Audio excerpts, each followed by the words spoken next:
How y'all doing? This is Nathaniel Swopes with Swope Said It, and today I wanted to talk to you about the black tax conversation that they had at the King Ganda Repat podcast.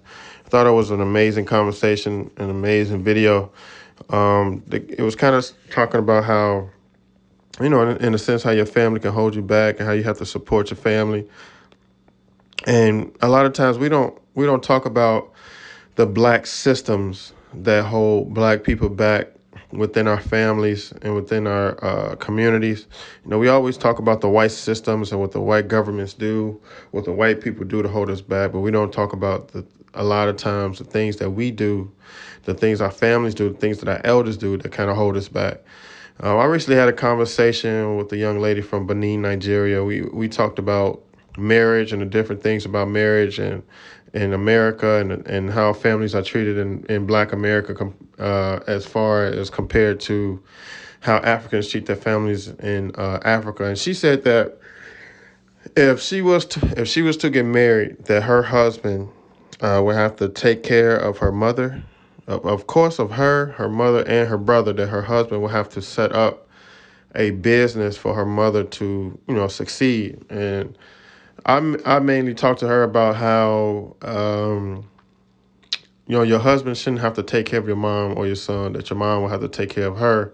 And she mentioned that her dad passed away, and in Nigeria, they don't really believe in getting remarried. That it's her responsibility to now take care of her mom, now to take care of her brother, how she sends money back. And, my thought is, how much is that holding her back from finding, how hard is that going to be for her to find a husband that's going to take care of her mom, and her brother? How much is that holding her back to succeed?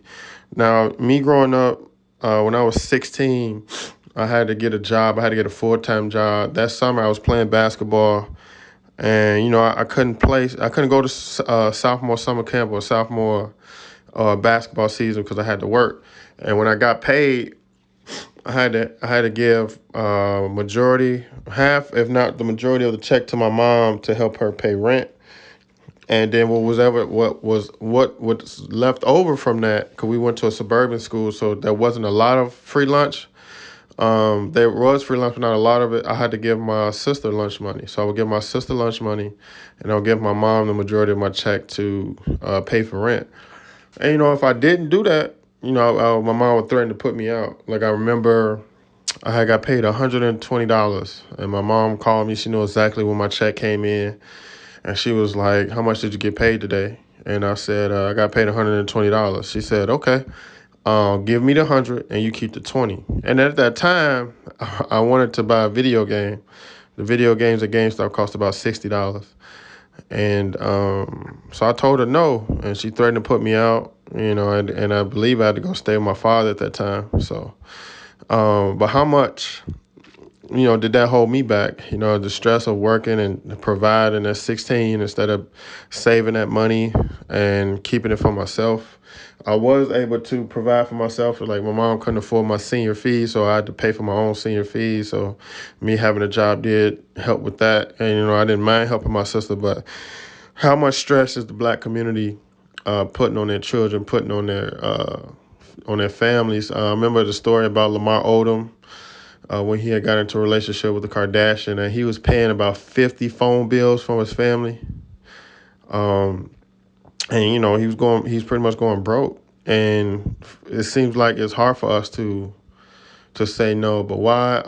It doesn't happen to every black family. I know, like, my mom, even when I got older, like, sometimes she would call me and ask me to pay her rent or give her half on her rent because she couldn't afford it, or send her some food, and even my older sister asked me for money, and when I tell her no, she's like, "Well, what did I do to you? Why can't you, give me money? Why won't you give me anything? You can't give me $20?"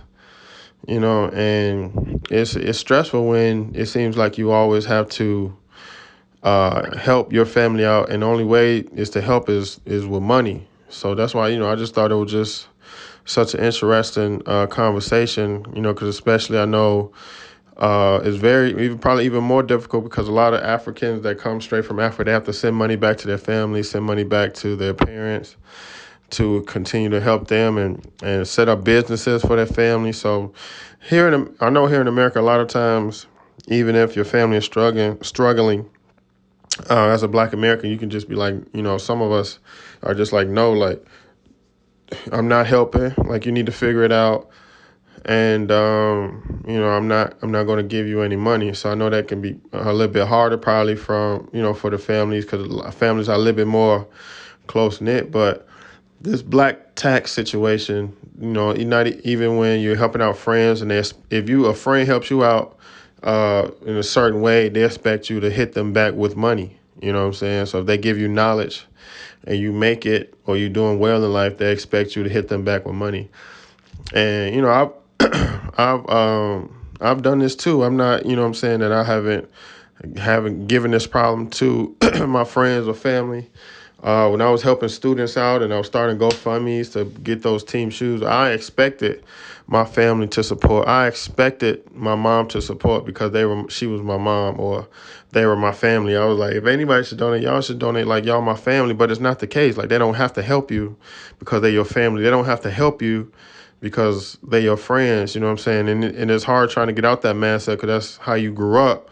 You know what I'm saying? It's like, your mom would say, well, I'm your mother. You know what I'm saying? You shouldn't be telling me no about giving me any money. You shouldn't be telling me no when I ask you for help.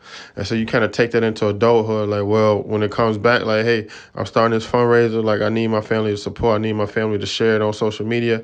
I need y'all to at least donate $10.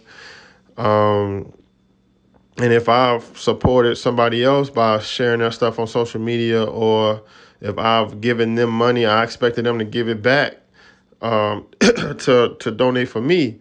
And if they didn't, I would catch an attitude. So, as I get old, I'm trying to be more masculine and not to be more, taxing people just because they my family, taxing people because, I know them, they my friends, and I've supported them. I shouldn't expect anything back. If I want to help people, I should just help them and not expect things back, or expect them to give to me just because I know them or just because we're close. So again, like, the black tax conversation was a really, really deep conversation. And you hear a lot of black actors, a lot of black successful people, how they have to support their family, or they moving their family members in, and a lot of times it causes a rift between the person that they're with, or the husband or wife that they're with, and it really hurts for the future. You know what I'm saying? I know that parents do get older, and sometimes they do need help. But, I listen to a lot of O'Shea Jackson. And he's just like, well, what did they do to make sure that they were going to be good in their old lives? So, and that's true. They've lived this long life. It wasn't for you to support them. You know what I'm saying? What did they do to make sure that they were good as they get older? Before my mom passed, I would hear her say, like, yeah, my grandson, he gonna take care of his grandmother. But what were you doing to make sure that you were good in your old age? Why does your grandson or your son or your daughter have to take care of you in your old age? Why are they not able to live their life the way they want to live, even as you get older and are unable to support yourself? So again, that black tax conversation is a deep conversation, and I just definitely wanted to give my response on it, because it was an amazing conversation. It's a conversation that needed to be had. Because I really think the Repat podcast, the King God, the Repat podcast, need to do a part 2, maybe even a part 3. Because this is a conversation that it needs to be continuously had and talked throughout the black diaspora. I know, O'Shea is African American, and DJ Maintain is black. He's from the Caribbean and the UK, and then, they have 2 people from Uganda. But I think this conversation needs to be had with more people from the black diaspora, so we can tap into what different aspects of the black text that we go through in different areas, and how the black text problems that we go through that are the same, and how do we change it for the next generations. So this is Nathaniel Swopes of Swope Said It. Just wanted to get my input on the black text. It was an amazing video.